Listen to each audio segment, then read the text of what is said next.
is E-Jet, correct?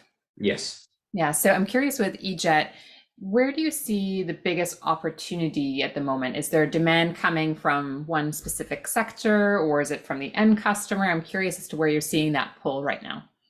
Right. So aviation accounts for such a big footprint in everyone's life, right? Everybody either travels for work or pleasure, or they have packages sent via air cargo many times these days.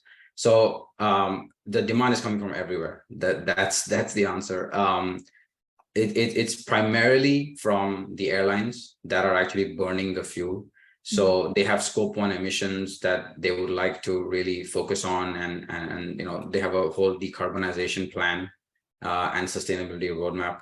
So we've seen a lot of demand coming from the airlines themselves because we're based in North America. There's a large demand in North America itself, combined with the incentives that the government is offering for the production and for the actual use of the sustainable fuels, right?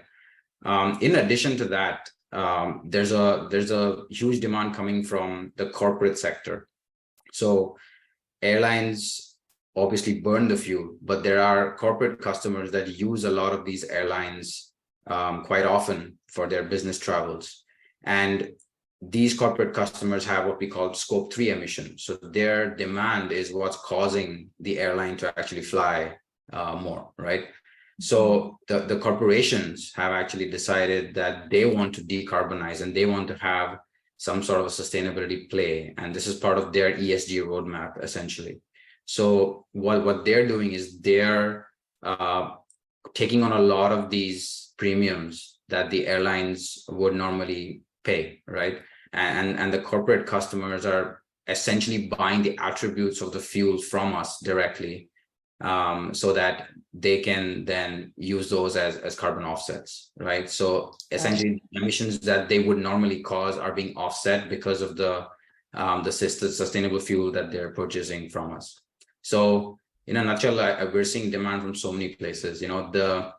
The first flight that I mentioned next year is with Alaska Airlines, but the corporate customer associated with that purchase is Microsoft, right? And Microsoft has a very large footprint in aviation. They travel a lot for business meetings and whatnot. They also have a lot of data centers for which they want to offset the emissions. And at the end of the day, Alaska and Microsoft are leaders in the sustainability space. So I think that kind of proves this new model that we're going towards, where it's not just the primary customers in the airlines that want to decarbonize, but there's corporations and freight forwarders and even individuals buying carbon offsets when they're purchasing tickets that are contributing to this model, right? So the demand is coming from everywhere, and I think it's a collective effort that everybody's recognizing that needs to be put forward in order to get to those 2050 objectives. It's like the right industry to be in right now if the demand is coming in from all those different angles. I'm curious, are there any specific bottlenecks or I guess roadblocks that might be slowing down the adoption of this technology that you can see?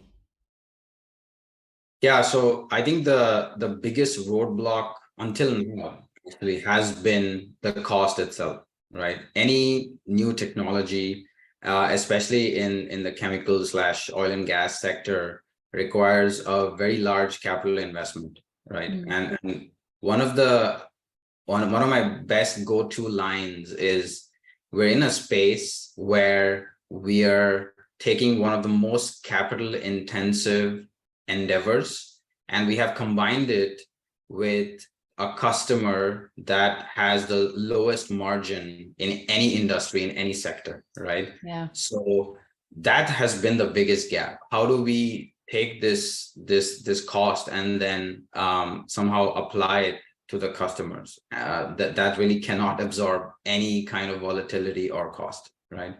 So what's helped a lot is some of the incentives that the United States and Canada have put forward, right? So I think there's been a lot of impetus put on producing the SAF, so that there are production incentives that the Inflation Reduction Act gives producers.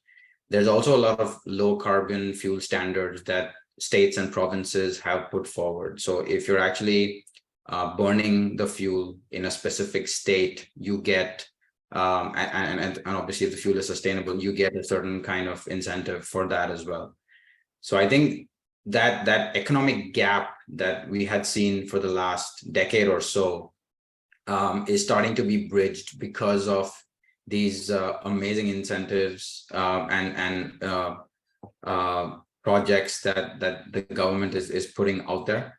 I also think that on some level, the cost of the material and the electrolyzers and the polymers and all of these elements that are required to make the technology infusion successful have been extremely expensive.